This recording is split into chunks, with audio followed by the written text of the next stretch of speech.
Good evening everyone.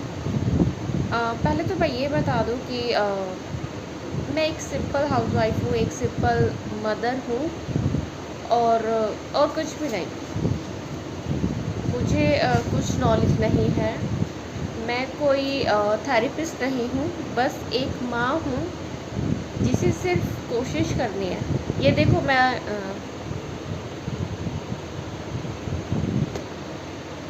ये मेरा छोटा बेटा है ओजस, जिसे ऑटिज़म है। अब ये हो जाएगा 6 इयर्स का।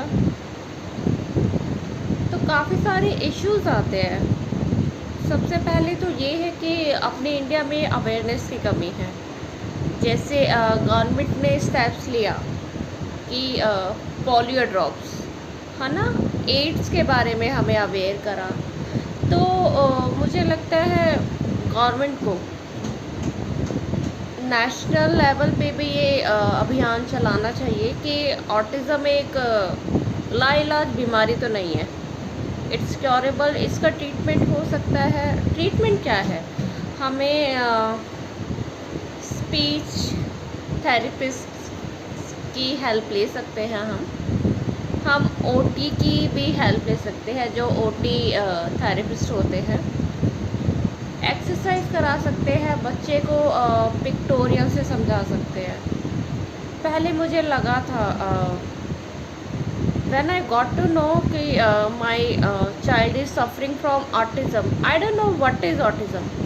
आई searched a lot on internet, then I found and I realized कि मेरा सब कुछ ख़त्म हो गया है, कोई नहीं है।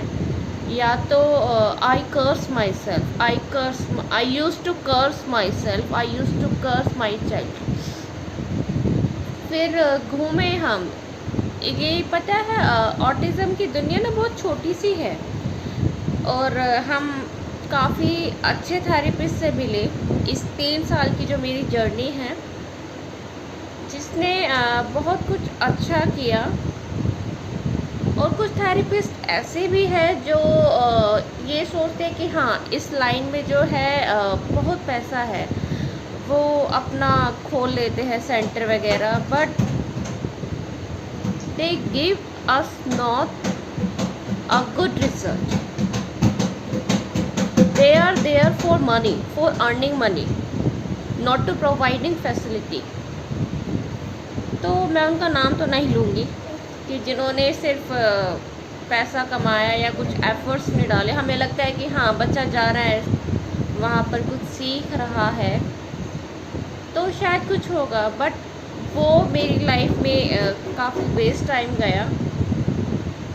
कुछ थेरेपिस्ट बहुत अच्छे हैं जिन्होंने समझा, और ये है कि अब बच्चा, मुझे ऐसा लगता है कि फुल स्टॉप लाइफ में और प्रोग्रेस में फुल स्टॉप लग जाता है, तो that is very bad, that is extremely very bad. Full stop से अच्छा है कि धीरे धीरे, और टॉर्टोइस की जो स्पीड है वो स्लो थी, बट ही स्टिल्स प्रोग्रेस, है ना। तो ओजस के साथ भी यही है कि वो कर रहा है प्रोग्रेस, बहुत ज़्यादा नहीं तो बहुत कम भी नहीं, बट स्टिल इम्प्रूविंग। तो हमें सबसे बड़ा तो यही करना है कि हमें होप नहीं हारनी है। It's a long life battleship, हमें लड़ना ही है।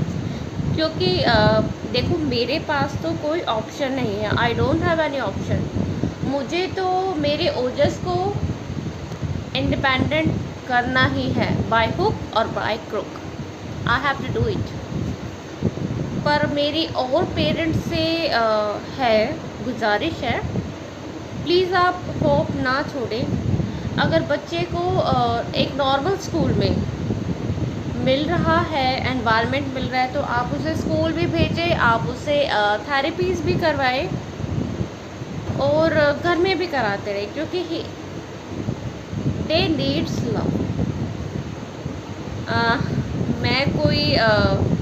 मैंने कुछ सीखा हुआ नहीं है, मुझे बस उतना ही पता है, और मैंने उतना ही सीखा है जो ओजस से रिलेट करता है, जिससे मेरा बच्चा आगे बढ़े। चलो आओ ओजस, कम, देखो बाय। अच्छा बाय बाय कर दो, bye bye, good good bye. अब मैं बहुत दिनों से सोच रही थी मैं एक वीडियो अपलोड करती हूँ, क्योंकि इन दिनों ना मैं काफ़ी पेरेंट्स से मिल रही हूँ जिन्हें आसपास, मेरे आसपास काफ़ी ऐसे पेरेंट हैं, काफ़ी ऐसे बच्चे हैं, they are suffering from autism. तो कुछ जो है प्रोग्रेस कर गए हैं, कुछ जो है निराश हो जाते हैं। भाई भगवान ने हमें एक ऑप्शन दिया है, कर लो, करना ही है और करना ही पड़ेगा, तो बस करना पड़ेगा, नहीं हमें करना ही है। ठीक है, मैं हो जाती हूँ कभी उदास, बहुत ज़्यादा डिप्रेस हो जाती हूँ, रो लेती हूँ, तो मुझे रोना भी खुद है, मुझे खुद के आंसू भी खुद ही पूछने पड़ते हैं, कोई और नहीं आएगा आपको संभालने के लिए। ये दुनिया है ना, दुनिया आपको सिर्फ वर्ड से कह सकती है कि हाय ये हो गया, ये आपके कर्म है, ठीक है होंगे अपने कर्म, बट इस कर्म में तो हमें कुछ ना कुछ स्टेप्स लेने हैं ना, कुछ स्ट्रॉन्ग स्टेप्स लेने हैं जिससे हमारा बच्चा आगे जाके सफ़र ना करे। तो दुनिया की छोड़ो भाई, अपने बच्चों पे ध्यान दो, और देना ही है। नेक्स्ट कुछ मिलेगा तो करती हूँ, बाय।